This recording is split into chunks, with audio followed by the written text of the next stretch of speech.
કેમ છો વિદ્યાર્થી મિત્રો? બધા મજામાં?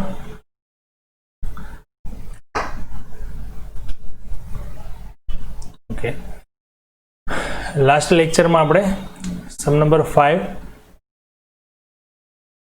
જર્નલ એન્ટ્રી સુધી કમ્પ્લીટ કર્યો હતો. બેલેન્સ શીટ બનાવવાની હજુ બાકી છે એમાં, બરાબર છે?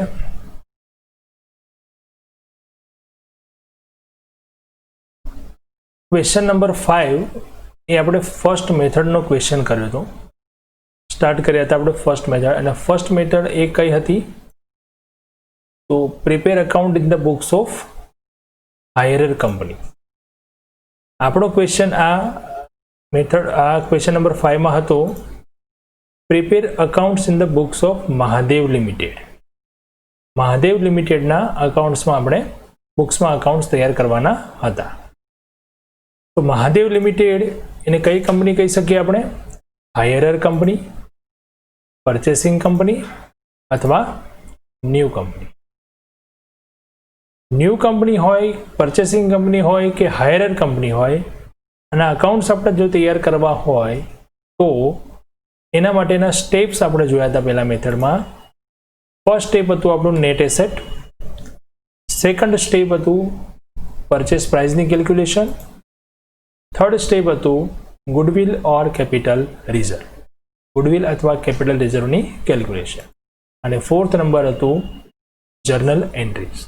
તો આવો જ એક ક્વેશ્ચન આપણે question number 5 KB limited, Jagnath limited અને મહાદેવ લિમિટેડ માટે આપણે જોયો હતો લાસ્ટ લેક્ચરમાં, અને આ 4 પોઈન્ટ સુધી સ્ટેપ સુધી આપણે કમ્પ્લીટ કર્યું હતું લાસ્ટ લેક્ચર, બરાબર છે?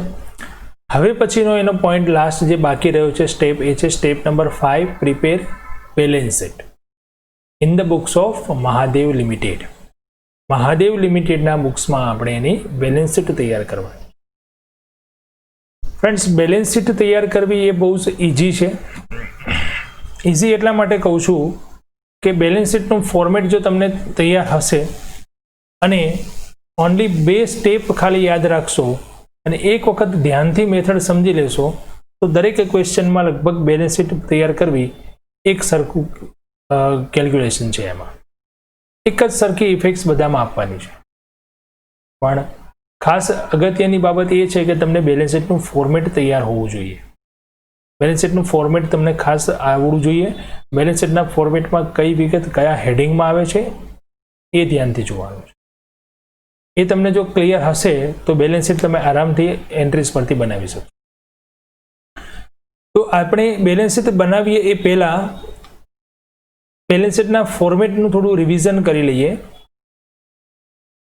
અહીંયા જે હું તમને બેલેન્સ શીટનું ફોર્મેટ રિવિઝન કરાવું છું એ અમાલ્ગમેશનના પર્પઝ માટે ખાસ અગત્યનું છે, અને બહુ જ લિમિટેડ વિગતો મેં તમને અહીંયા આપી છે.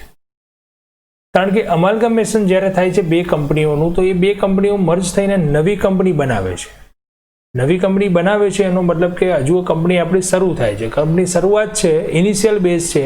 તો ઇનિશિયલ બેઝ ઉપર હજુ કંપનીએ જે જૂની કંપનીઓનો બિઝનેસ પરચેસ કર્યો છે એટલા જ ટ્રાન્ઝેક્શન છે, વધારાના કોઈ બીજા ટ્રાન્ઝેક્શન એમાં આવતા નથી. એટલે એકદમ લિમિટેડ વિગતો આપણને આપી હશે તો ફોર્મેટમાં પણ આપણે એ લિમિટેડ વિગતો જ યાદ રાખવાની છે, બરાબર છે? ચલો તો પહેલા ફોર્મેટ વિશે જોઈ લઈએ, પોઈન્ટ્સ યાદ રાખી લઈએ. બેલેન્સ શીટ કઈ રીતે તૈયાર કરવાની છે, ઇમ્પોર્ટન્ટ પોઈન્ટ્સ એના 2 સ્ટેપમાં આપણે બેલેન્સ શીટ તૈયાર કરવાની છે. ફર્સ્ટ પોઈન્ટ યાદ રાખો ખાસ, બેલેન્સ શીટ તમે જે તૈયાર કરશો એ બેલેન્સ શીટ તૈયાર કરવા માટે બેઝ શું લેવાનું છે? Journal entries, only journal entry. From journal entry balance sheet prepare કરીશું only from journal entries. Net એસેટની કેલ્ક્યુલેશન, પરચેસ પ્રાઇસની કેલ્ક્યુલેશન, આ બધી કોઈ જ ગણતરીની આપણે જરૂર છે નહીં, કારણ કે એ બધી વિગતોનો સમાવેશ ક્યાં થઈ ગયો? બધો જર્નલ એન્ટ્રીઝમાં. એટલે આપણે ઓનલી જર્નલ એન્ટ્રી જ લઈશું, બરાબર? કોઈ બીજી વિગતોનો આધાર લેવાનો નથી. જર્નલ એન્ટ્રી પરથી જ આપણે ખાલી બેલેન્સ શીટ તૈયાર કરશું. ચલો, 2 સ્ટેપ ધ્યાન રાખવાના છે. પહેલું સ્ટેપ છે cancel accounts which are closed. જે એકાઉન્ટ્સ ક્લોઝ થઈ ગયા છે, ક્લોઝ થઈ જવું એટલે શું? તો જે એકાઉન્ટ્સમાં ડેબિટ અને ક્રેડિટ બંને બાજુનું ટોટલ સરખું થાય, જેનું બેલેન્સ શું થઈ જાય છે? 0, એ એકાઉન્ટ થઈ ગયું ક્લોઝ, એ બેલેન્સ શીટમાં આવતું નથી. બરાબર. એક ખતવણી કરીએ ને આપણે પોસ્ટિંગ કરીએ, એ પોસ્ટિંગ ટાઈપનું જ અહીંયા આપણે ગણતરી કરવાની છે, ઇફેક્ટ આપવાની છે, બસ. બીજું કોઈ જ નવું અહીંયા બાબત છે નહીં, કંઈ નવી કોઈ મેથડ નથી. સેકન્ડ સ્ટેપમાં give suitable effect of all accounts as per balance sheet format. Balance શીટના ફોર્મેટ પ્રમાણે યોગ્ય અકાઉન્ટ્સની અસર આપો. જે એકાઉન્ટ જે હેડિંગમાં જે આવતું હોય ત્યાં એની અસર આપી દો, પણ બેલેન્સ શીટના ફોર્મેટ પ્રમાણે. બરાબર. બેલેન્સ શીટ તૈયાર થઈ જશે. તો બેલેન્સ શીટનું ફોર્મેટ આપણે તૈયાર હોવું જોઈએ. Format of the balance sheet તમને મેથડ લખાવી ત્યારે ફોર્મેટ મેં આપેલું હતું, એ જ ફોર્મેટ આપણે અહીંયા યુઝ કરવાનું છે. જો એ પ્રમાણે જોઈએ તો બેલેન્સ શીટમાં equity and liability side 3 heading છે આપણા: share holders fund, non current liabilities end current liabilities. અને એસેટ્સમાં આપણા 2 હેડિંગ છે: નોન કરંટ એસેટ્સ અને કરંટ એસેટ્સ. બરાબર છે. ચાલો ઝડપથી આપણે આ ફોર્મેટ પ્રમાણે જે સબ હેડિંગની જે વિગતો છે એક વખત જોઈ લઈએ, જેને આપણે કહીએ છીએ notes of balance sheet. Notes બનાવવાની હોય છે. પહેલા જોઈએ equity and liability sides. First heading છે આપણું શેર હોલ્ડર્સ ફંડ, જેનું સબ હેડિંગ છે શેર કેપિટલ. શેર કેપિટલમાં શું આવશે? તો ઇક્વિટી શેર કેપિટલ અને પ્રેફરન્સ શેર કેપિટલ. અહીંયા જો નવી કંપનીએ ઇક્વિટી શેર અને પ્રેફરન્સ શેર બંને શેર ઇસ્યુ કર્યા હશે તો જેટલા શેર ઇસ્યુ કર્યા હશે એની રકમ આપણી બેલેન્સ શીટમાં આવશે. જે જનરલ એન્ટ્રીમાં તમે શું કર્યું હશે? ક્રેડિટ. સેકન્ડ સ્ટેપ છે, સેકન્ડ હેડિંગ છે એનું રિઝર્વ એન્ડ સરપ્લસ.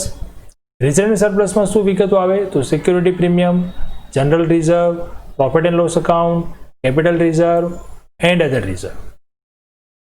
જો કે અમલગમેશનમાં હજુ કંપની નવી છે એટલે જનરલ રિઝર્વ, P&L એકાઉન્ટ આવી વિગતો ના આવી શકે, પણ જ્યારે મિત્રો આપણે amalgamation in the nature of merger કરીશું તો એના અંદર આ વિગત આવશે. બરાબર. પણ હાલ પરચેસ ટાઈપનું અમલગમેશન હશે તો એમાં શું આવી શકે? સિક્યુરિટી પ્રીમિયમ આવી શકે. જો શેર તમે પ્રીમિયમથી ઇસ્યુ કર્યા હશે તો સિક્યુરિટી પ્રીમિયમ આવશે, જે તમારા હેડિંગમાં લખવાનું છે. કેપિટલ રિઝર્વ, તો સ્ટેપ નંબર 3 યાદ કરો, ગુડવિલ ઓર કેપિટલ રિઝર્વ. જો સ્ટેપ નંબર 3માં કેપિટલ રિઝર્વ આવી હશે તો તમારે કેપિટલ રિઝર્વ અહીંયા લખવી પડશે, અને ગુડવિલ આવી હશે તો એ જશે એસેટ્સમાં. અધર રિઝર્વ, એ સિવાય કોઈ પણ નવી રિઝર્વ ક્રિએટ કરી હોય કે કંઈ હોય તો આપણે અહીંયા લખવાની છે. બરાબર. તો આ 2 સબ હેડિંગ થયા શેર હોલ્ડર્સ ફંડ્સના. બીજું હેડિંગ છે liability side, non current liabilities, જેમાં સબ હેડિંગ છે long term borrowings. Long term બોરોવિંગ્સમાં debentures, bank loan, deposits, bonds etcetera. તો આ વિગતો તમને ક્યાંથી મળશે? તો નવી કંપનીએ જૂની કંપનીઓની જેટલી પણ લાયબિલિટી ખરીદી હશે, એક્સેપ્ટ કરી હશે, એમાં જે લોંગ ટર્મ એટલે કે ડિબેન્ચર કે બેંક લોન કે એવું કંઈ હશે તો એ તમારે આ હેડિંગમાં લખવાનું છે, જે આપણે જનરલ એન્ટ્રી લખતી વખતે શું કરી હશે? ક્રેડિટ. લોંગ ટર્મ મીન્સ શું થાય છે? Payable during more than 12 month. 12 મહિનાથી વધારે સમયગાળા માટેની જવાબદારી હોય એને આપણે લોંગ ટર્મ કહીએ. અધર લોંગ ટર્મ લાયબિલિટીઝમાં except above mention long term liabilities, ઉપરની જે પણ લાયબિલિટી છે એના સિવાયની કોઈ પણ હોય તો એમને આપણે અધરમાં લખી દઈશું. સબ હેડિંગ 3 છે નોન કરંટ લાયબિલિટીઝમાં long term provision. Long term પ્રોવિઝનમાં પ્રોવિઝન ફોર એમ્પ્લોઈઝ બેનિફિટ્સ આવી શકે, પ્રોવિડન્ટ ફંડની પ્રોવિઝન કરેલી હોય, વર્કમેન સેવિંગ ફંડની પ્રોવિઝન કરેલી હોય એટસેટ્રા. અધર પ્રોવિઝન એ સિવાયની કોઈ પણ પ્રોવિઝન.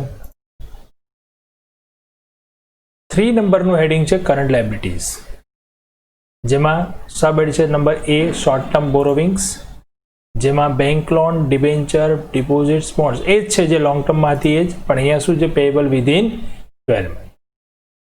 ટ્રેડ પેએબલ્સમાં 2 વિગત આવશે, creditors and bills payable. Other current લાયબિલિટીઝમાં આઉટસ્ટેન્ડિંગ એક્સપેન્સ છે, income received in advance, unpaid interest વગેરે વગેરે તો અહીંયા આવી જશે.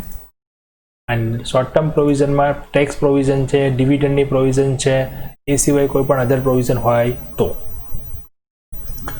ઓકે. તો આ ઇક્વિટી એન્ડ લાયબિલિટી સાઇડના 3 હેડિંગ કમ્પ્લીટ થયા. એસેટ્સમાં જોઈ લઈએ. એસેટ્સમાં 2 હેડિંગ હોય છે, નોન કરંટ એસેટ અને કરંટ એસેટ. નોન કરંટ એસેટ્સમાં ફિક્સ્ડ એસેટ્સ, ફિક્સ એસેટ્સમાં ટેન્જિબલ અને ઇન્ટેન્જિબલ. તો ટેન્જિબલ એસેટ્સમાં જોઈએ land, building, plant machinery, furniture, vehicles etcetera જે છે એ બધું ટેન્જિબલ એસેટ્સમાં આવે છે. અને ઇન્ટેન્જિબલમાં છે goodwill, pattern, trademark, copyrights, software વગેરે. સેકન્ડ સબ હેડ છે નોન કરંટ એસેટમાં નોન કરંટ ઇન્વેસ્ટમેન્ટ. એવા ઇન્વેસ્ટમેન્ટ જે 12 મહિનાથી વધુ સમય માટે કરેલા છે અને પ્રોપર્ટી ઇન્વેસ્ટમેન્ટ છે, પાર્ટનરશિપ ફર્મનું ઇન્વેસ્ટમેન્ટ છે, શેર્સ કે ડિબેન્ચરમાં ઇન્વેસ્ટમેન્ટ કરેલા છે મોર ધેન 12, જે 12 મહિનાથી વધુ સમય માટે કરેલા હશે એવા ઇન્વેસ્ટમેન્ટને આપણે નોન કરંટ ઇન્વેસ્ટમેન્ટ કહીશું. થર્ડ હેડ છે long term loans and advance. Capital advance, security deposits and other. કોઈ મિલકત ખરીદવા માટે આપણે કોઈ એડવાન્સ પૈસા આપેલા હોય તો એને કેપિટલ એડવાન્સ કહી શકીએ. કોઈ કોન્ટ્રાક્ટ માટે કંઈક ડિપોઝિટ્સ કે એવું કંઈ આપેલ હોય સિક્યોરિટી માટે તો એ સિક્યોરિટી ડિપોઝિટ છે એન્ડ અધર્સ.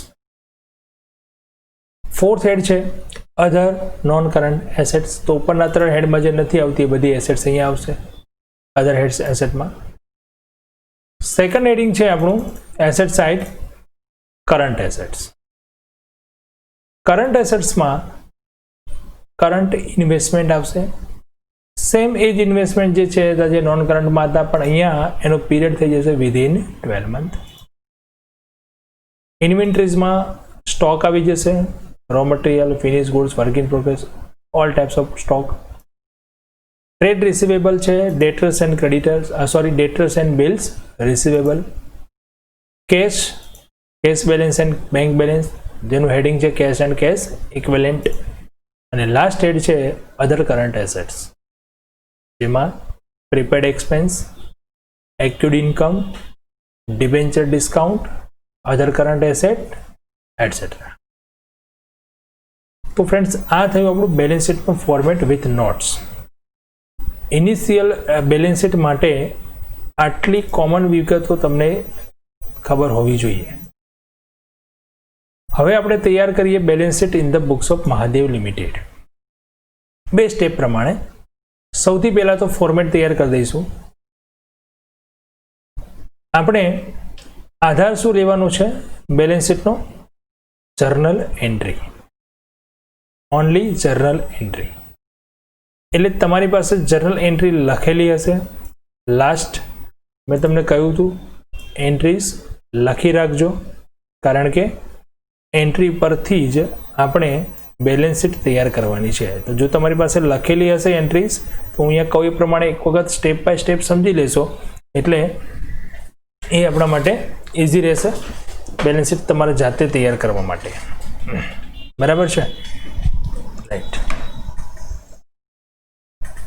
જો સૌથી પહેલું સ્ટેપ છે આપણું cancel accounts which are closed. એવા અકાઉન્ટ્સ જે ક્લોઝ થઈ ગયા છે એને કેન્સલ કરીશું. ક્લોઝ એટલે કેવા? તો જેની ડેબિટ અમાઉન્ટ અને ક્રેડિટ અમાઉન્ટ કેવી છે? સરખી. એકવાર ડેબિટ થાય છે, એકવાર ક્રેડિટ થાય છે, તો એવા એકાઉન્ટ શું થઈ જશે? ક્લોઝ થઈ જશે. અને એવા એકાઉન્ટની ઇફેક્ટ બેલેન્સ શીટમાં આવતી નથી. તો પહેલા સ્ટેપમાં તો આપણે એવા એકાઉન્ટને શું કરી દઈશું? કેન્સલ. બરાબર છે?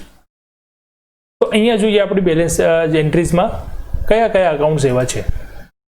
તો જો એક પહેલી એન્ટ્રીમાં હતું ગેબી લિમિટેડ લિક્વિડેટર અકાઉન્ટ અને બીજી એન્ટ્રીમાં એ જ અકાઉન્ટ આપણે કર્યું હતું ડેબિટ. ફર્સ્ટ એન્ટ્રી માટે ક્રેડિટ કર્યું, સેકન્ડ એન્ટ્રીમાં ડેબિટ કર્યું. એમાઉન્ટ પણ જો સેમ છે એટલે એકાઉન્ટ થઈ ગયું ક્લોઝ, તો એ બેલેન્સ શીટમાં ક્યાં આવશે? નહીં. બરાબર છે? સેકન્ડ સેમ એવી રીતે બીજી કંપનીનું જાગનાર લિમિટેડનું લિક્વિડેટર ક્રેડિટ થાય છે, લિક્વિડેટર ડેબિટ થાય છે, તો બંને એકાઉન્ટ થઈ ગયા કેન્સલ. આ જે 2 એકાઉન્ટ છે લિક્વિડેટરના એ હંમેશા બધા જ ક્વેશ્ચનમાં સેમ આ રીતે જ કેન્સલ થઈ જશે, મતલબ એ બેલેન્સ શીટમાં આવશે નહીં. તો બીજા એવા કયા એકાઉન્ટ્સ હોઈ શકે જે આપણે કેન્સલ કરી શકીએ છીએ? તો ક્વેશ્ચન પ્રમાણે અલગ અલગ વિગત એમાં આવી શકે. જુઓ પહેલો અહીંયા છે ડિબેન્ચર. આપણે રકમમાં જોયું હતું કે ડિબેન્ચરના બદલામાં ડિબેન્ચર આપે છે. તો 8% ડિબેન્ચર હતા, અહીંયા ક્રેડિટ થાય છે અને 5th નંબરની એન્ટ્રીમાં જુઓ ડેબિટ થાય છે. થઈ ગયા કેન્સલ. એ જ પ્રમાણે બીજી કંપનીના પણ 7% ડિબેન્ચર હતા, ક્રેડિટ કર્યા છે અહીંયા આપણે લીધા ત્યારે, અને એની સામે 10% ડિબેન્ચર આપે એટલે ત્યાં પાછા આપણે એને ડેબિટ કર્યા, તો એ ત્યાં થઈ જશે કેન્સલ.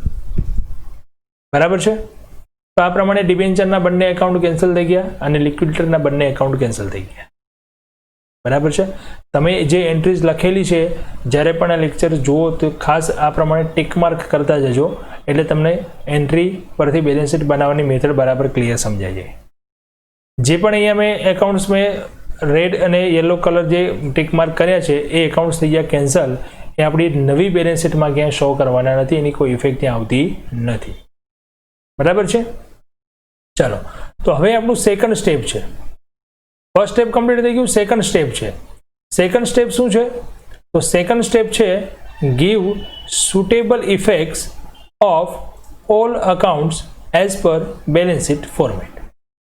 બેલેન્સ શીટના ફોર્મેટ પ્રમાણે બધા જ અકાઉન્ટની સુટેબલ ઇફેક્ટ, એટલે જ્યાં જે હેડિંગમાં આવતું હોય એ હેડિંગમાં એની ઇફેક્ટ આપો as per balance sheet format. તો હવે બેલેન્સ શીટના ફોર્મેટને આપણે ફોલો કરવાનું છે. ચલો, ફોર્મેટ પ્રમાણે સૌથી પહેલું હેડિંગ શું આવે છે આપણું? Equity and liabilities. એમાં શું આવે છે? એડ આપણું શેર હોલ્ડર્સ ફંડ, અને એના અંદર શું આવે છે? Share capital. આપણે હમણાં જ ફોર્મેટમાં જોયું શેર કેપિટલમાં શું આવે? ઇક્વિટી શેર અને પ્રેફરન્સ શેર. તો તરત આપણે ઇક્વિટી શેર કે પ્રેફરન્સ શેર આપણે બેલેન્સ શીટ એન્ટ્રીઝમાં આપણે જોઈ લેવાનું. તો તમે ચેક કરશો તો જો સેકન્ડ એન્ટ્રીમાં ઇક્વિટી શેર આપેલા હતા, અહીંયા ટિક માર્ક જો રેડ અહીંયા બ્લુ કલરથી તમને બતાવે છે ઇક્વિટી શેર કેપિટલ 2,40,000.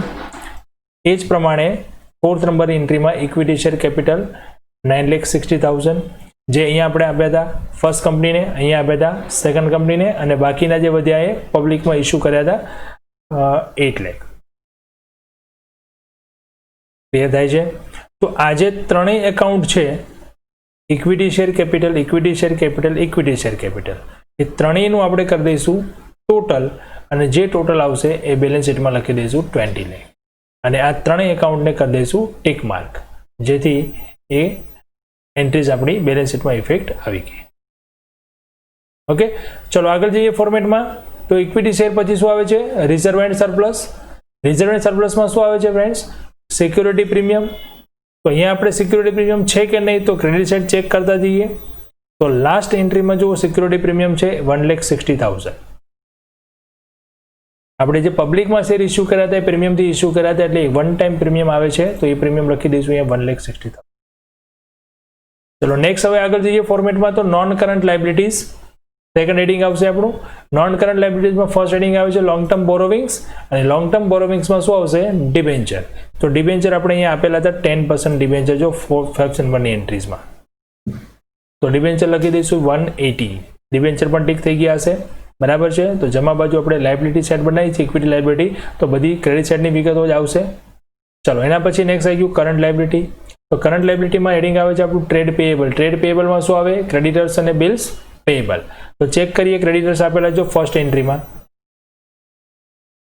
તો ફર્સ્ટ એન્ટ્રીમાં ક્રેડિટર્સ આપેલા છે 60,000, અને સેકન્ડ ક્રેડિટર્સ આપેલા છે આપણને થર્ડ એન્ટ્રીમાં 40,000. તો બંનેનું ટોટલ થઈ જશે 1 લાખ, જે બેલેન્સ શીટમાં લખી દઈશું 1 લાખ. Next bills પેયેબલ. તો બિલ્સ પેયેબલ પણ આપેલા છે જો ફર્સ્ટ એન્ટ્રીમાં 15,000 અને થર્ડ એન્ટ્રીમાં 10,000. તો બંનેનું ટોટલ થઈ જશે 25,000. ક્લિયર થાય છે ને બધાને? ચલો રાઈટ. ફક્ત આપણે શું કરીએ છીએ, જે વિગત જ્યાં આવે છે એ બેલેન્સ જે એન્ટ્રીમાં જોઈ અને ટોટલ કરીને લખતા જઈએ છીએ. જો એક જ જગ્યાએ છે તો એક જગ્યાની જે અમાઉન્ટ આપી છે સીધી લખીએ છીએ. ચલો નેક્સ્ટ સમય શું આવશે? Liability side. ઇક્વિટી એન્ડ લાયબિલિટીઝમાં શું થયું? કમ્પ્લીટ થઈ ગયો પોઈન્ટ્સ, બધા જ હેડિંગ્સ આવી ગયા. હવે કોઈ વિગત બાકી રહેતી નથી. બરાબર છે. અને અહીંયા પણ તમે એન્ટ્રીઝમાં પણ જોઈ લો, જો ક્રેડિટ સાઇડની બધી અમાઉન્ટ ટીક થઈ ગઈ. દેખાય છે અહીંયા રેડ કલર, આ જે કલર મારે અમે બધા ટીક થઈ ગઈ છે. ખાલી શું બાકી રહ્યું? કેશ. તો કેશ તો એસેટ્સની આઇટમ છે, એસેટમાં જશે. અહીંયા પણ જો બધું ક્લિક થઈ ગયું, બધું જ ટીક થઈ ગયું, મતલબ આપણી ઇક્વિટી લાયબિલિટી સાઇડ થઈ ગઈ કમ્પ્લીટ. તો ટોટલ કરી દઈએ. ટોટલ થઈ જાય છે 24,65,000 complete. Equity and liability side આપણી થઈ ગઈ કમ્પ્લીટ. બેલેન્સ શીટ હજુ કન્ટિન્યુ છે ફ્રેન્ડ્સ. નેક્સ્ટ જોઈએ સ્ટેપ નંબર 2 હજુ કન્ટિન્યુ છે આપણો, એસેટ સાઇડ આવશે. તો એસેટ સાઇડમાં પણ આપણે એ જ એન્ટ્રીઝનો યુઝ કરીશું. તો એન્ટ્રીમાં જેટલું ટીક થઈ ગયું છે તો પહેલાં જોઈ લઈએ. એ સિવાય હવે એસેટ્સમાં આપણે ફોર્મેટ પ્રમાણે આગળ વધીએ તો પહેલું શું આવે છે, નોન કરંટ એસેટ. પહેલું heading non current asset. Non current એસેટમાં શું આવે છે, ફિક્સ્ડ એસેટ. ફિક્સ એસેટ્સમાં પહેલું શું આવશે, ટેન્જિબલ એસેટ. તો અહીંયા આપણે એસેટ્સમાં જોઈએ, જો ગુડવિલ છે તો ગુડવિલ તો શું આવે, ઇન્ટેન્જિબલમાં આવે. લેન્ડ બિલ્ડિંગ છે અહીંયા આવશે ટેન્જિબલમાં. પ્લાન્ટ છે, સ્ટોક, લેન્ડ બિલ્ડિંગ અને પ્લાન્ટ આ બંને અહીંયા આવશે ટેન્જિબલમાં. અહીંયા પણ છે લેન્ડ બિલ્ડિંગ અને પ્લાન્ટ. તો ટેન્જિબલ એસેટ્સમાં જે આવતી હોય એ લખી દઈએ. લેન્ડ બિલ્ડિંગ, લેન્ડ બિલ્ડિંગ અહીંયા હતી આપણે જો 116 અને 240, તો બંનેનું ટોટલ થઈ જશે 356. ત્યાર પછી પ્લાન્ટ આપેલા છે 64 અને અહીંયા પ્લાન્ટ આપેલા છે 180. તો પ્લાન્ટ થઈ જશે 64 પ્લસ 180 244. બાકી છે સ્ટોક, પણ એ તો ક્યાં આવશે, કરંટ એસેટમાં આવશે. એટલે ટેન્જિબલ એસેટ્સમાં હવે કોઈ એસેટ છે નહીં. તો સેકન્ડ પોઈન્ટ આવી ગયો ઇન્ટેન્જિબલ એસેટ. ઇન્ટેન્જિબલ એસેટ્સમાં શું છે, ગુડવિલ છે. તો ગુડવિલ ફર્સ્ટ એન્ટ્રીમાં હતી 37,800. ત્યાર પછી હતી અહીંયા 2,10,000 થર્ડ એન્ટ્રીમાં, અને એક 6 એન્ટ્રીમાં હતી આપણે જે રિઝોલ્યુશન એક્સપેન્સ પેડ કર્યો હતો એ 6,000. તો એ ત્રણેયનું ટોટલ થઈ જશે 2,53,800. તો ફ્રેન્ડ્સ એસેટ્સમાં નોન કરંટ એસેટમાં બંને આપણે લખી લીધું, ટેન્જિબલ ઇન્ટેન્જિબલ. તો સેકન્ડ પાર્ટ આવશે asset side, current assets. Current એસેટ્સમાં ફર્સ્ટ આવે છે ઇન્વેન્ટરી, સ્ટોક. સ્ટોક છે અહીંયા પણ ફર્સ્ટ કંપનીમાં હતો 90,000, સેકન્ડ કંપનીનો હતો 320. ટોટલ થઈ જશે બંનેનું 4,10,000. ઓકે, ચલો. ટ્રેડ રિસીવેબલમાં ડેટર્સ, તો ડેટર્સ અહીંયા આપેલા છે 53,200 અને અહીંયા આપેલા છે 1,60,000. પણ એનું ટોટલ કરી દઈશું 2,13,200. ડેટર્સ આવી ગયા. ટ્રેડ રિસીવેબલમાં બીજું શું આવશે, બિલ્સ રિસીવેબલ. જો ફ્રેન્ડ્સ ફર્સ્ટ એન્ટ્રીમાં તો બધી જ એમાઉન્ટ ટેક થઈ ગઈ, એટલે અહીંયા બિલ્સ રિસીવેબલ નથી, પણ અહીંયા આપેલ છે જો બિલ્સ રિસીવેબલ. બિલ રિસીવેબલ 120 છે તો અહીંયા લખી દઈશું 1,20,000. બરાબર છે. સ્ટેપ બાય સ્ટેપ ફોર્મેટ પ્રમાણે આપણે જે બેલેન્સ શીટમાં જનરલ એન્ટ્રીઝમાંથી આપણે એમાઉન્ટ લેતા જઈએ છીએ અને લખતા જઈએ છીએ. બે જગ્યાએ આપી હોય તો ટોટલ કરીએ છીએ, એક જગ્યાએ આપી તો સિંગલ અમાઉન્ટ લખી દઈએ છીએ. બરાબર. ચલો નેક્સ્ટ હવે પોઈન્ટ શું આવે છે, કેશ એન્ડ કેશ ઇક્વિવેલન્ટ. આ ખાસ અગત્યનું, કેશ એન્ડ કેશ ઇક્વિવેલન્ટ ખાસ અગત્યની બાબત. બરાબર, કેમ કે આ એક જ જગ્યાએ કેલ્ક્યુલેશન આવશે. અને તમે આમ પણ જુઓ, એન્ટ્રીઝમાં જુઓ. ચલો ફર્સ્ટ એન્ટ્રીમાં જો બધું જ ટીક થઈ ગયું, સેકન્ડ એન્ટ્રીમાં શું બાકી રહ્યું, કેશ. થર્ડ એન્ટ્રીમાં શું બાકી રહ્યું, બેંક. ફોર્થ એન્ટ્રીમાં શું બાકી રહ્યું, કેશ. ફિફ્થ એન્ટ્રીમાં કમ્પ્લીટ થઈ ગયું બધું. સિક્સમાં શું બાકી રહ્યું, કેશ. સેવનમાં પણ શું બાકી રહ્યું, કેશ. અને અહીંયા પણ તમે બેલેન્સ શીટમાં પણ જુઓ, ખાલી શું બાકી રહ્યું, કેશ. તો કેશ અને બેંક આ એક જ એકાઉન્ટ એવા છે કે જે ડેબિટ પણ થયા હશે અને ક્રેડિટ પણ થયા હશે. તો એની આપણે એન્ટ્રી કેલ્ક્યુલેશન કરીને એની અમાઉન્ટ ફાઇન્ડ કરવી પડશે. કઈ રીતે ફાઇન્ડ કરશો, જો કેશ અને બેંક બંને એક જ વસ્તુ સમજીને આપણે અહીંયા સીધું કેશ બેંક બેલેન્સ લખવાનું છે. કારણ કે જો કેશ તમે જોશો તો કેશ તો ક્રેડિટ જ થાય છે, કેશ ડેબિટ ક્યાંય છે નહીં, અને બેંક પાછું ડેબિટ થાય છે. બરાબર છે. અને કેશ બેંક એક જ બેલેન્સ સમજીને આપણે ચાલીશું. કઈ રીતે ફાઇન્ડ કરીશું એની ગણતરી, તો ડેબિટ સાઇડની અમાઉન્ટ જેટલી પણ હોય એનું ટોટલ કરીએ પહેલાં. મતલબ જ્યાં જ્યાં બેંક કે કેશ ડેબિટ થયું હોય એનું ટોટલ કરીએ, અને એમાંથી ક્રેડિટ સાઇડની અમાઉન્ટ માઇનસ કરી દઈએ. તો ચલો એન્ટ્રીઝમાં જુઓ, ડેબિટ ક્યાં થયું છે. જો પહેલાં તો લાસ્ટ એન્ટ્રી છે 7 નંબરની, 9,60,000 ડેબિટ કર્યા હતા, આપણે લખી દઈશું 960. બીજું 3 નંબરની એન્ટ્રીમાં છે બેંક બેલેન્સ 80,000, તો એ પ્લસ કરી દઈશું એમાં. હવે જુઓ ક્યાંય ડેબિટ નથી, ડેબિટ સાઇડ તો બધું જ આવી ગયું બધી એન્ટ્રીમાં. તો ક્રેડિટ સાઇડ જુઓ, ચલો સેકન્ડ એન્ટ્રીમાં છે ક્રેડિટ સાઇડ -6,000, તો 6,000 માઇનસ કરી દઈશું, ક્રેડિટ છે એટલે માઇનસ. બીજું છે ફોર્થ એન્ટ્રીમાં 1,60,000, એ પણ માઇનસ કરી દઈશું. અને લાસ્ટ છે 6 નંબરમાં 6,000, તો એ પણ માઇનસ કરી દઈશું. તો બેંક બેલેન્સ આપણું થઈ જશે 8,68,000. બરાબર છે. કેલ્ક્યુલેશન સમજ પડી કે કેશની બધાને ડેબિટમાંથી ક્રેડિટ માઇનસ કરવાનું છે. હવે તમે એક વખત એન્ટ્રીઝ પર જુઓ ધ્યાનથી. કોઈ અકાઉન્ટ્સ અહીંયા ટીક કરવાનું બાકી રહ્યું છે? નો. એક પણ એકાઉન્ટ્સ અહીંયા ટીક કર્યા વગરનું છે નહીં. બધા જ ટીક થઈ ગયા છે. જે બ્લુ અહીંયા મેં કલર છે એ બધાની ઇફેક્ટ આપણે બેલેન્સ શીટમાં આપી. ગ્રીન છે એ ઓનલી છે કેશ માટે, અને બાકી જે યલો અને જે રેડ હતું એ તો આપણે કેન્સલ કરી દીધા. એની ઇફેક્ટ કોઈ બેલેન્સ શીટમાં આવતી નથી. કમ્પ્લીટ.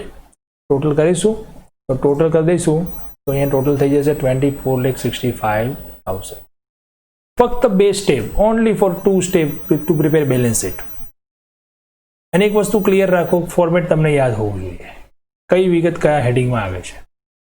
એન્ટ્રીઝ પરથી ખાલી તમે લખતા જાઓ. પહેલું સ્ટેપ, જે એકાઉન્ટ એવા છે કે જેની ઇફેક્ટ બેલેન્સ શીટમાં નથી આવવાની, મતલબ ડેબિટ ક્રેડિટ સરખા થઈ ગયેલા છે, ક્લોઝ કરી દો, એને કેન્સલ કરી દો.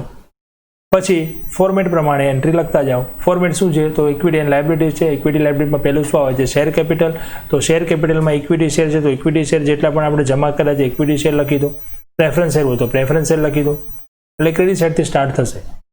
સેકન્ડ શું આવ્યું? રિઝર્વ એન્ડ સરપ્લસમાં શું આવશે? સિક્યોરિટી પ્રીમિયમ હોય તો સિક્યોરિટી પ્રીમિયમ લખી દો. પછી શું આવ્યું? રિઝર્વ એન્ડ સરપ્લસ પછી બીજું હેડિંગ શું આવ્યું? એના પછી સેકન્ડ હેડિંગ આવી ગયું. નોન કરંટ લાયબિલિટીઝમાં શું આવશે? Long term borrowings. Long term બોરોવિંગમાં શું આવશે? ડિબેન્ચર હશે, બેંક લોન હશે, ડિપોઝિટ્સ હશે. તો આપણે જમા બાજુ ચેક કરીશું ફર્સ્ટ અને થર્ડ એન્ટ્રીમાં. જે પણ લાયબિલિટીઝ લોંગ ટર્મ હશે બધી ત્યાં લખી દઈશું. બરાબર છે. એના પછી શું આવશે? Current liabilities. તો કરંટ લાયબિલિટીઝમાં શું આવશે? ટ્રેડ પેયેબલ્સ આવશે. ટ્રેડ પેયેબલમાં શું આવે? ક્રેડિટર્સ અને બિલ્સ પેયેબલ આવે. જો એ હશે તો એ સીધું આપણે ત્યાં લખી દઈશું છે જમા બાજુથી. 2 કંપનીમાં હશે તો બંનેનું ટોટલ, એકમાં હશે તો સીધી અમાઉન્ટ લખી દઈશું. લાયબિલિટી સાઇડ કમ્પ્લીટ થઈ ગઈ. એસેટ્સમાં 2 પાર્ટ છે, નોન કરંટ અને કરંટ. નોન કરંટમાં ફિક્સ એસેટ. ફિક્સ એસેટ્સમાં ટેન્જિબલમાં જે ફિક્સ એસેટ હશે બધી લેન્ડ, બિલ્ડિંગ, પ્લાન્ટ, ફર્નિચર એ બધી લખી દઈશું. 2 કંપનીની ખરીદી હશે તો બંને કંપનીનું ટોટલ કરીને અમાઉન્ટ લખી દઈશું અહીંયા. ઇન્ટેન્જિબલ એસેટમાં ગુડવિલ હશે તો ગુડવિલ આવશે. બરાબર છે. કરંટ એસેટમાં સ્ટોકનું ટોટલ કરીને લખી દઈશું. ટ્રેડ રિસીવેબલમાં ડેટર્સ અને બિલ્સ રિસીવેબલ આવશે. કેશમાં કેશ ઇન કે બેંક આવશે. રાઈટ. તો આ થઈ ગઈ આપણી બેલેન્સ શીટ. તો બેલેન્સ શીટ તૈયાર કરવા માટેની આ એક મેથડ, એક ફોર્મ્યુલા હતી જે આપણે સ્ટેપ બાય સ્ટેપ તૈયાર કરી. રાઈટ. બેલેન્સ શીટનો ફાઇનલ આન્સર આ પ્રમાણે થશે. અહીંયા તો આપણે પહેલાં લાયબિલિટી સાઇડ અને એસેટ સાઇડ અલગ અલગ લખી, પણ તમારે બેલેન્સ શીટ એક સાથે જ લખવાની છે. બેલેન્સ શીટ અલગ અલગ પાર્ટમાં લખવાની નથી કે પહેલાં ઇક્વિટી લખી દઈએ અને પછી એસેટ્સ લખી દઈએ. ના, ફાઇનલ આન્સર તમારો આ પ્રમાણેની બેલેન્સ શીટ તૈયાર થશે. બરાબર. ઇક્વિટી એન્ડ લાયબિલિટીઝ છે કમ્પ્લીટ એનું ટોટલ, અને એસેટ્સમાં જે વિગતો આવી ગઈ છે એનું કમ્પ્લીટ ટોટલ.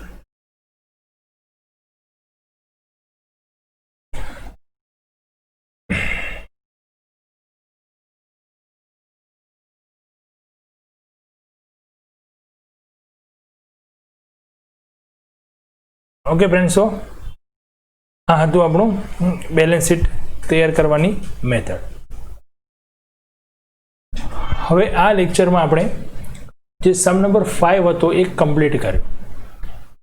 અગાઉની વિગતો જે હતી એ આપણે અગાઉ કમ્પ્લીટ કરી 4 સ્ટેપ, અને એક સ્ટેપ આપણે આ લેક્ચરમાં કમ્પ્લીટ કર્યું. બરાબર છે. નેક્સ્ટ લેક્ચરમાં હવે આપણે આવું જ બીજો ક્વેશ્ચન જોઈશું, પણ એ પહેલાં તમારે શું કરવાનું છે? તો તમારે આનો આ જ ક્વેશ્ચન જે છે એ ફરી એકવાર જાતે તમારી જાતે ગણવાનો છે, સ્ટેપ બાય સ્ટેપ, જે મેથડ મેં શીખવાડી એ પ્રમાણે. જેથી કયા સ્ટેપમાં તમને કંઈ પ્રોબ્લેમ થાય છે, શું છે, તમને ખ્યાલ આવશે. અત્યારથી ક્વેશ્ચન તો આપણે હજુ આના પ્રેક્ટિસમાંથી ઘણા બધા કરવાના છે, પણ તમે જો પ્રેક્ટિસ કરશો આની, એક ક્વેશ્ચન આનો આ જે છે જાતે તમે તમારી જાતે ગણશો તો તમને ખબર પડશે કે મને કેટલા સ્ટેપ કયા કયા મેથડમાં ખબર પડી, ક્યાં ના ખબર પડી. બરાબર છે. એટલે આનો આ જ ક્વેશ્ચન છે, આન્સર તમારી પાસે છે જ, મળશે જ તમને આન્સર. બરાબર. એમાં પણ ચેક પણ કરી શકશો કે ક્યાં મારી ભૂલ થઈ. એટલે જાતે એક વખત ફરીવાર મેથડ પ્રમાણે આનો આ જ ક્વેશ્ચન એકવાર સોલ્વ કરો એટલે વધુ ક્લિયર થશે મેથડ. બરાબર છે. નેક્સ્ટ લેક્ચરમાં આપણે આવો જ બીજો એક ક્વેશ્ચન જોઈશું. ત્યાં સુધી આ મેથડ એકવાર તૈયાર કરો અને આનો આ ક્વેશ્ચન એકવાર રિપીટ કરી અને જાતે તૈયાર કરી અને જુઓ કે કેટલું તમને કમ્પ્લીટ ક્લિયર થાય છે. બરાબર છે. એ સિવાય ક્યાંય કોઈ મેથડમાં કે આ ક્વેશ્ચન આપણે કર્યું ત્યાં તમને ક્યાંય પ્રોબ્લેમ હોય, કોઈ ક્વેરી હોય, તો બધા જ સ્ટુડન્ટ પાસે મારો નંબર છે. એ નંબર પર તમે વોટ્સએપ કરીને ક્વેરીનું સોલ્યુશન ગમે ત્યારે પૂછી શકો છો. બરાબર છે. કોલ કરશો તો કોલ કદાચ રિસીવ ના થઈ શકે, પણ વોટ્સએપ દ્વારા તમને એનું સોલ્યુશન તરત મળશે. એટલે વોટ્સએપ કરી શકો છો. તમે જે લખ્યું છે ક્યાંય તમે જાતે દાખલો ગણ્યો છે, ક્યાંય પ્રોબ્લેમ છે તો ગણેલો છે, એનો તમે મને ફોટો કે વગેરે મોકલો તો ખ્યાલ આવશે કે તમારી ભૂલ ક્યાં થશે, શું છે. બરાબર છે. તો નેક્સ્ટ લેક્ચરમાં મળીએ આવા જ એક બીજા ક્વેશ્ચન સાથે. હજુ આપણે આ મેથડ કન્ટિન્યુ છે. ઓકે. જય પ્રભુ.